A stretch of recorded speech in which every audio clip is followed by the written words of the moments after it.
Great customer experiences today are very rare.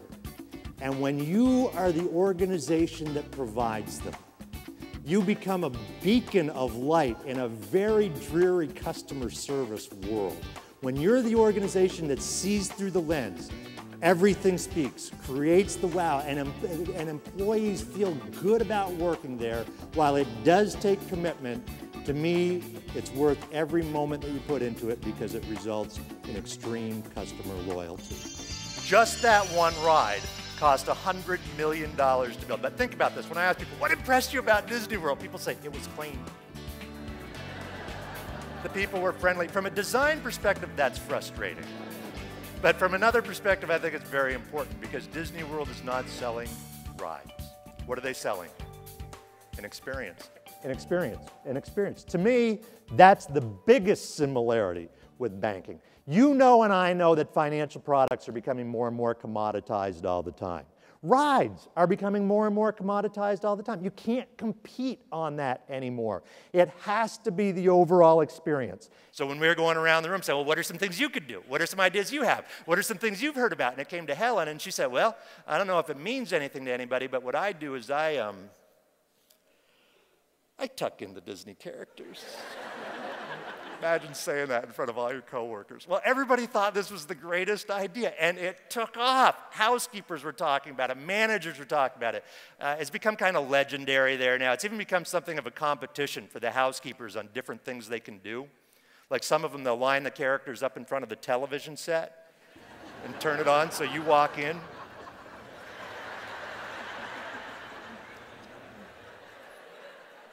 Just back away, kids. Just back away. But all because one housekeeper said, I'm going to create some magic. The question that we need to constantly be asking ourselves is, whose lens are we using when we do what we do? If you're meeting as a team and you look at a particular step and you say, what would mediocre service look like? And we start brainstorming.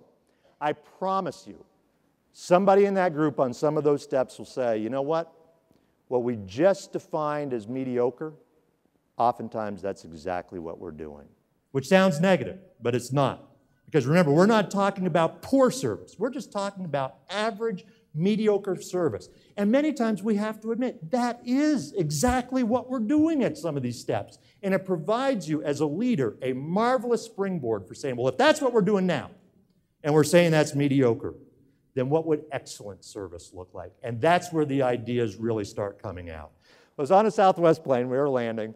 Flight attendant got on the microphone and said, when we pull up to the gate, be careful as you open the overhead bins. Items have a tendency to shift during flight. And as you know, shift happens.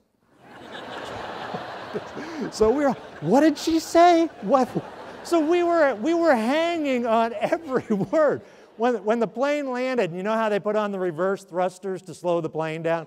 The co-pilot got on the microphone and went, whoa, big fellow, whoa, as we're slowing down. So now as we got off the plane, what were we all doing? We were laughing. And that's not usually what you're doing, right? Get out of my way. Now, here's my business question for you. How much did that cost Southwest Airlines to do that? Nothing. To me, that's the beauty of looking through the lens of the customer. It's not about money. It's about looking at what we are already doing, but turning that lens around. Every detail, regardless of which piece of the business you're involved in, every detail is saying something to your customer. And the question, no matter how many employees you have, the question every one of them should be asking is, are the details saying what they're supposed to say? What are the everything speaks distractors? What are the things that can take away from the image that we're trying to project? And then what is everything speaks excellence? What do we need to do to make sure that that doesn't happen? Imagine you bring your family down to Disney World and everybody's excited and you're out front and you're paying your money to get in. But you think, it's going to be worth it. Hang on, kids. Let me finish. And you start walking down Main Street and there she is in front of the castle, Cinderella.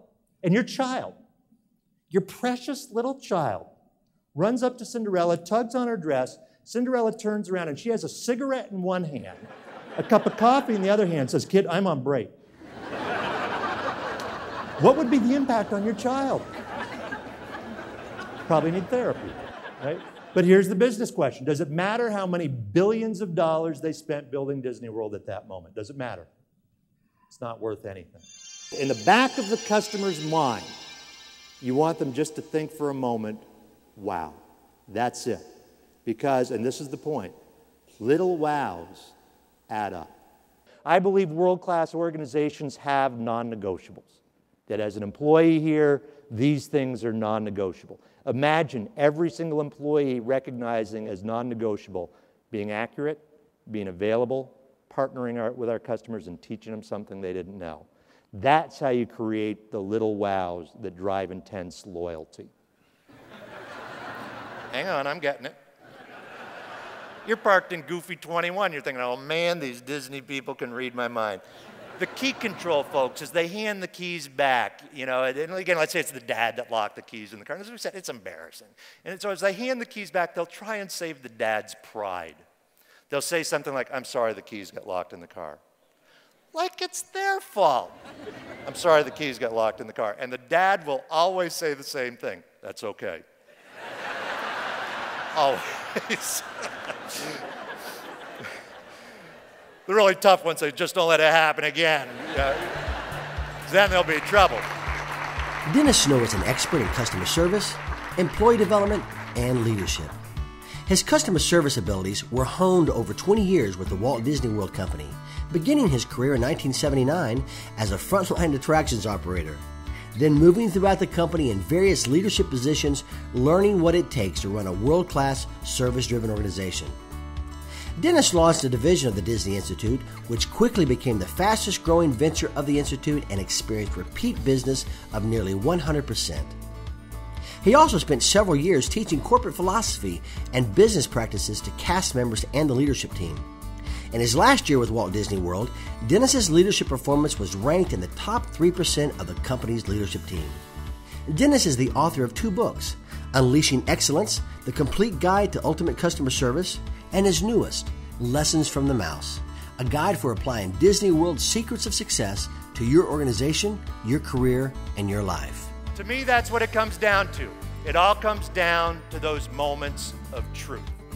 And if we help our folks to see through the lens of the customer, if we help our folks to understand everything speaks, and if we help our folks to create those wows and we set them up for success to do it, at that point, it doesn't matter if it's healthcare or it's Disney World, it is magic.